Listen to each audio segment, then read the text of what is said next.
Behind me is the Jackdaw pub used in the 1969 film The Battle of Britain. Of course, the real struggle against Hitler's Luftwaffe took place in the skies above Kent in the hot summer of 1940. Kent is dotted with memorials of the battle, both well known and almost unknown. Behind me, for instance, is the former officers' mess at RAF Hawkinge, which is now completely deserted. In the weeks leading up to Remembrance Day, we decided to have a little tour across Kent and have a look at some of the famous memorials and some of those that are not quite so famous.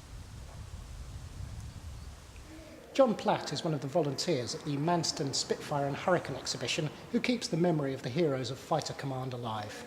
85,000 visitors a year come here, and John will tell you exactly what they see.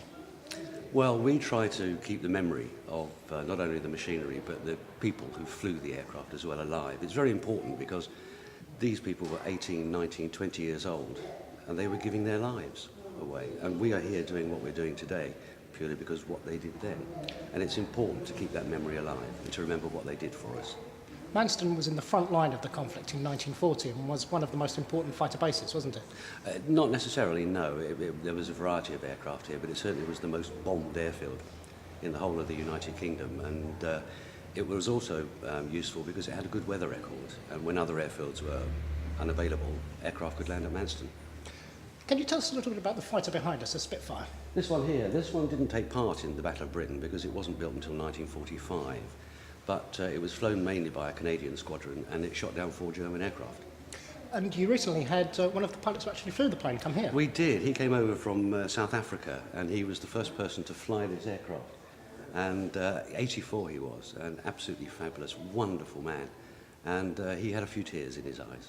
What sort of stories did he tell you? It's funny, the pilots don't normally like to talk about what they did. Now, I inquired with a group of them. We have the Aircrew Association meeting on the first Tuesday of every month here. And because of a book I'm writing, I asked, could I come in and sit down and listen to what they were saying? And they said no.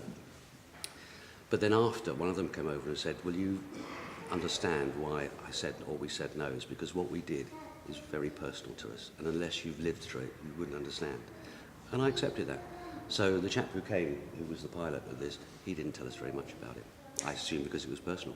But he had quite an emotional reaction when he was here. Oh, he did. There were tears in his eyes. And it must be fabulous to see that, you know, after so many years. And it's the last time he'll be here. The Battle of Britain Memorial, high on the cliffs at Capel-le-Fern, is the nation's monument to the pilots of Fighter Command. Its centrepiece is the sculpture of a pilot gazing out across the English Channel, remembering his fallen comrades.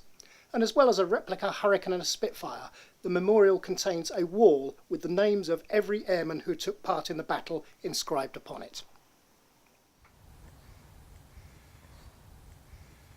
Before the invention of radar, these concrete ears would have been the first warning of a Luftwaffe attack on Britain.